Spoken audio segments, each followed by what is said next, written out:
Alright everyone, today I'd like to talk about religion and war. Now religion and war seem very connected.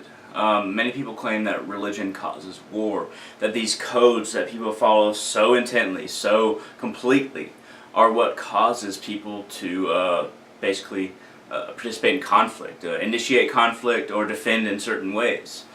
Be it the Crusades, be it the war between the Vaishnavites and Shivites in India, be it between Jews and Muslims, be it between Native American cultures and Christians in the colonial era.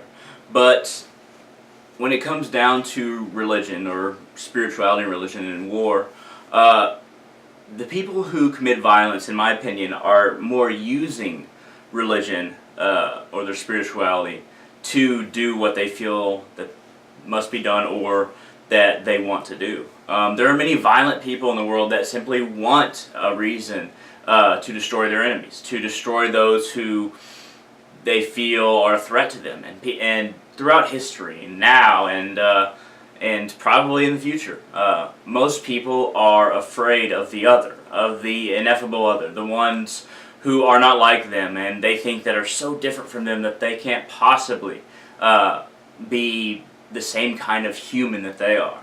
But when it comes to the prophets, the avatars, the son or sons of God, and I'm using multiple religious phrases here, terminology, I don't think that any of them would have wanted war in the way that it is being fought. War is terrible. War is violence. War is pain. And war is something beyond our highest ideals. It is something that is not a part of our highest ideals, but people like to portray our highest ideals in a way that make them capable of doing terrible things to one another.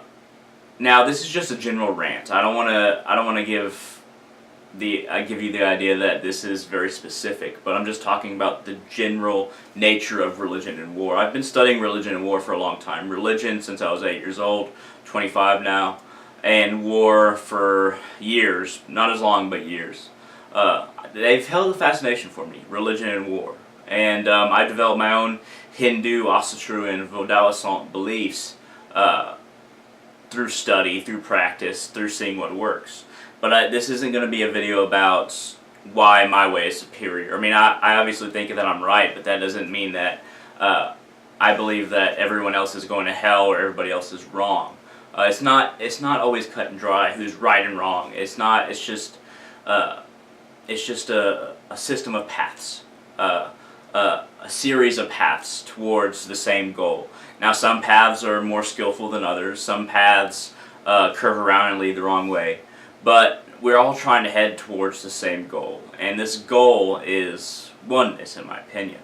Now, I can't really expound further on that, because when I start expounding, I start getting into my spiritual and religious belief details, and I don't really want to get into that for this video. War has always been something that requires a suspension of compassion, a suspension of humanity. And when we suspend that compassion, when we suspend that humanity, we find ourselves cannibalizing our own ideals if we pay close attention. In the Mahabharata, for instance, in this Hindu epic, the longest epic ever recorded in human history, then it's kind of like an epic poem, like the Iliad and Odyssey. There are basically two sides. And one side is on the side of basically virtue, and one side is on the side of materialism. But the point that I'm getting at here is that, or that I want to make, is that the rules of Dharma, the moral code, the moral fabric of reality, during this great war in the Mahabharata, they're slowly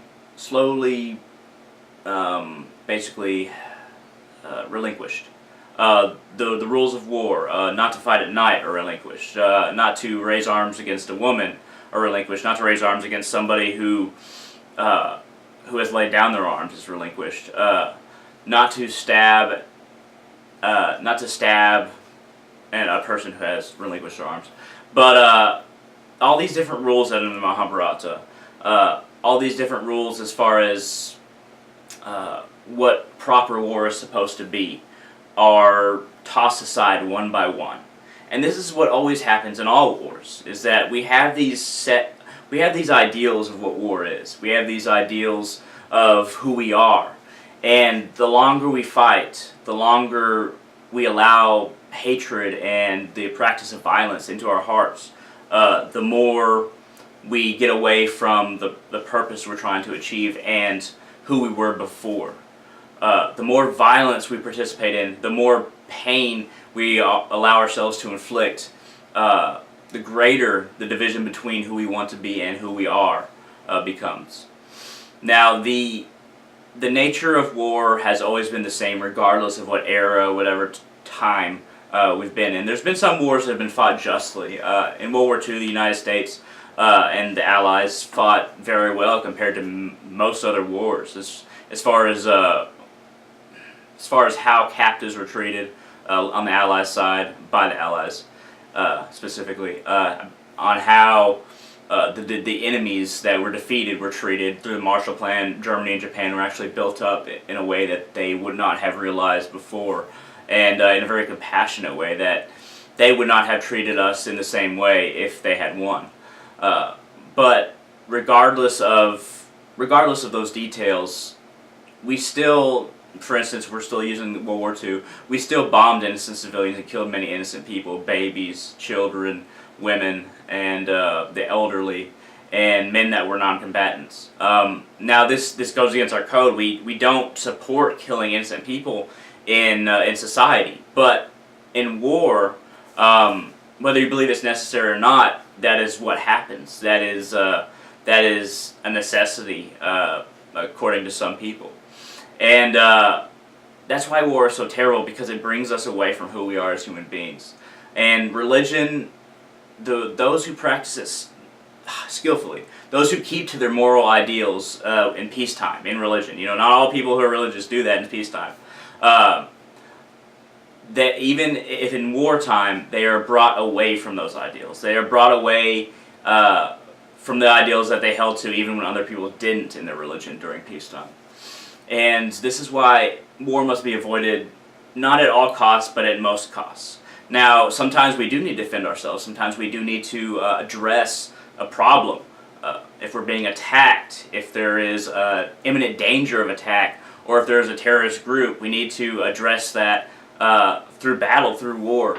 But we must learn to be very specific in our targets, and not just ideologically carpet bomb a whole area or a whole people because we view them as part of the same thing that attacked us, when most certainly that's never the case. All Muslims didn't attack us on 9/11, when I'm referring to the United States. All British did not hurt or harm or torture Hindus before the Hindu Revolution, and they shouldn't be viewed the same as being all the same by Hindus, and shouldn't be attacked. The cases for that are very minuscule compared to other areas and other religions.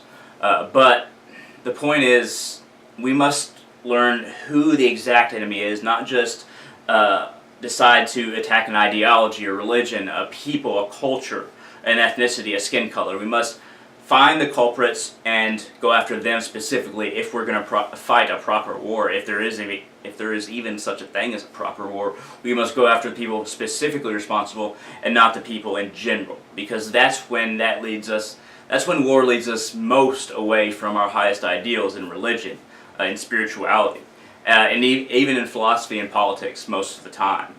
And some politics and some philosophies are very violent, so I'm not going to say all the time, and very few religions are that violent, in my opinion. Now, what people have done with the religions, most certainly, but the interpretations that they had for their religion, whether it be Christian, Muslim, Hindu, Jewish, any pagan religion, or any just purely spiritual religion, except for Jainism, which is focused on peace and avoidance of war.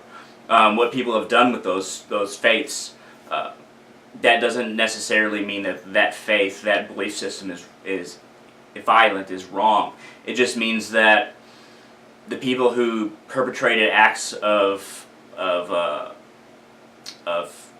terror, of cruelty, of pain upon other people because of so-called religious reasons, were using it for their own gain. They had no desire to be a true part of their spiritual or religious faith or their philosophical idea most of the time and political idea most of the time.